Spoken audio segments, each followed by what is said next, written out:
मार दिए आइए मैं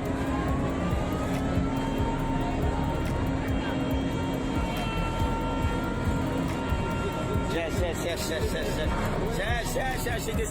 এটা ডুবে যাবে কই এটা 100% ডুবে এটা 100%।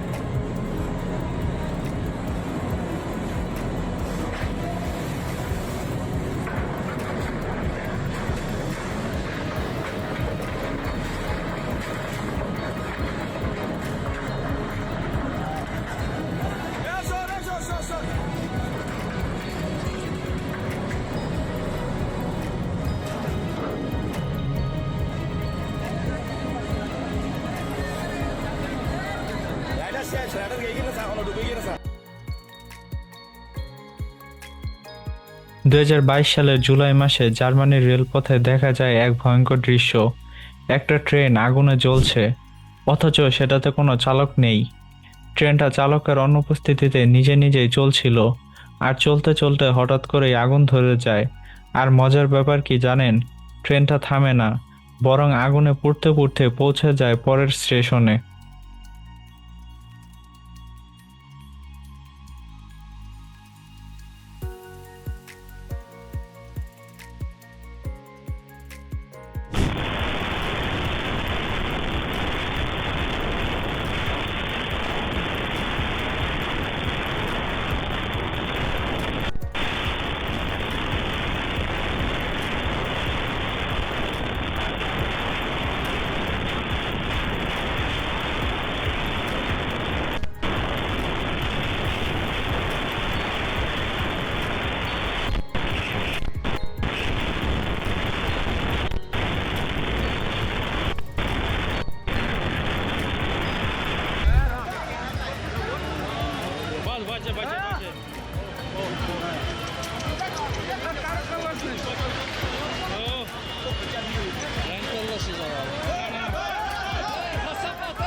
এবার একটু কল্পনা করুন, নরওয়েজিয়ান সাগরের বুকে হঠাৎ করে থেমে যায় সময়। বিশাল আকৃতির একটি রাশিয়ান যুদ্ধজাহাজ আস্তে আস্তে সমুদ্রের গভীরে তলিয়ে যেতে শুরু করে। চারপাশে আতঙ্ক, ভেসে আসে বিদায়ের সংকেত, যেন একটা দীর্ঘশ্বাস। বাঁচা আর হারিয়ে যাওয়ার মাঝখানে দাঁড়িয়ে এই মুহূর্তটা ইতিহাসে গেঁথে রাখা যায়।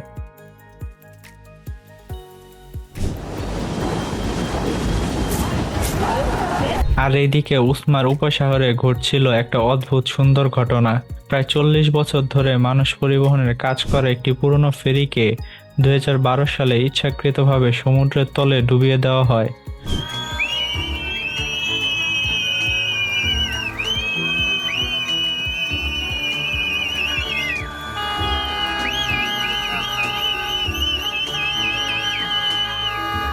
উদ্দেশ্য, সমুদ্রের নিচে একটা কৃত্রিম প্রাচীর তৈরি করা, যেখানে বাসা বাঁধবে নানা সামুদ্রিক প্রাণী, আর ডুবুরি পর্যটকদের জন্য তৈরি হবে এক নতুন রোমাঞ্চকর গন্তব্য। পুরনো হলেও এই ফেরিটি তার মূল দায়িত্ব শেষ করে নতুনভাবে পানির নিচে আরো কয়েক দশক ধরে সেবা দিয়ে যাবে।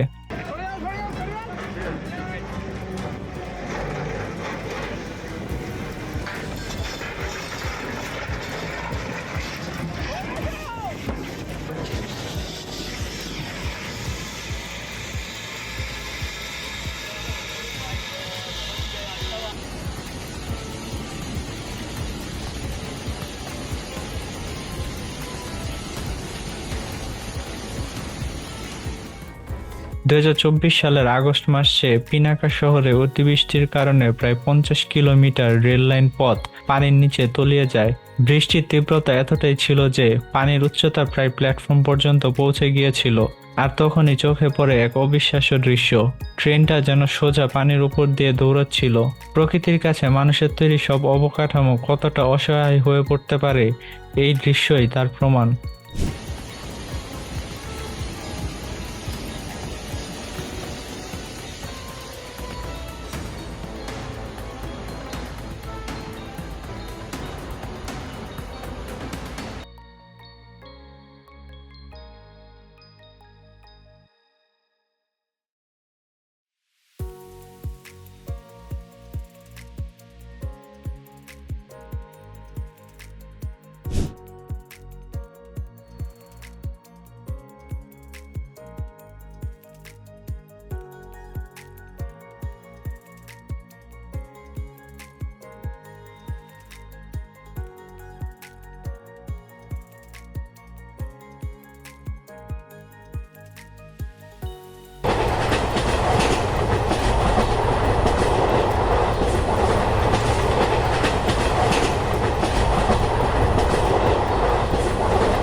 2021 সাল বাংলাদেশে একই বছরে একের পর এক ভয়াবহ নৌ দুর্ঘটনা ঘটে। মে মাসে, এপ্রিল মাসে এবং ডিসেম্বরের শেষ দিকে। ঠিক কিভাবে এই দুর্ঘটনাগুলো ঘটেছিল তা আজও পুরোপুরি স্পষ্ট নয়।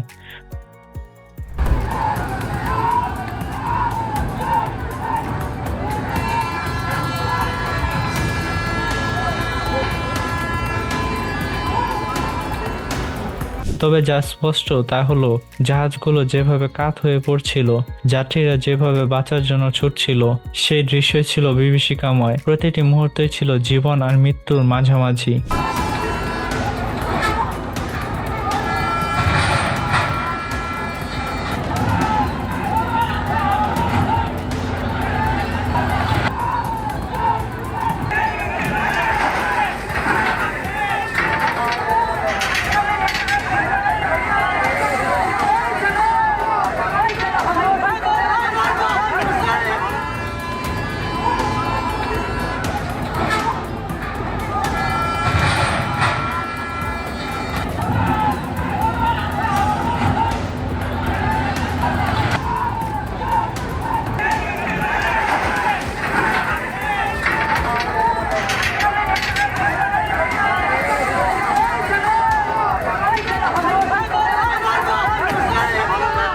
পৃথিবী অদ্ভুত। কখনো আগুনে জ্বলতে জ্বলতেও গন্তব্যে পৌঁছানো যায়, কখনো ডুবে গিয়েও নতুন জীবন শুরু হয়। আপনার সময় খারাপ যাচ্ছে না। মনে রাখুন, এই পৃথিবী এমন অনেক কিছুই আছে যা থেমে থাকেনি। আপনিও থেমে থাকবেন না।